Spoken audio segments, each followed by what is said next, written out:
رحمت الهی بر ما در زیر آسمان باریدن گرفت. همین الان اعلام کردن با رأی قاطع مجلس خبرگان حضرت آیت الله العظمی سید مجتبی خامنه‌ای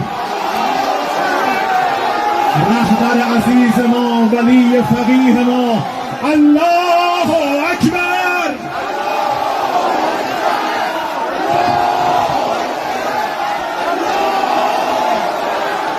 الله اکبر.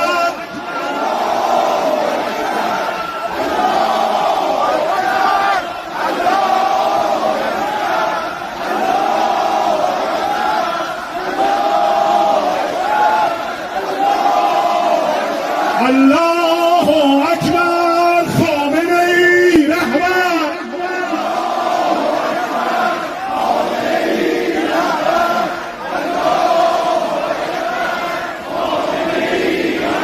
دست خدا بر سر ماست، خامنه‌ای رهبر ما.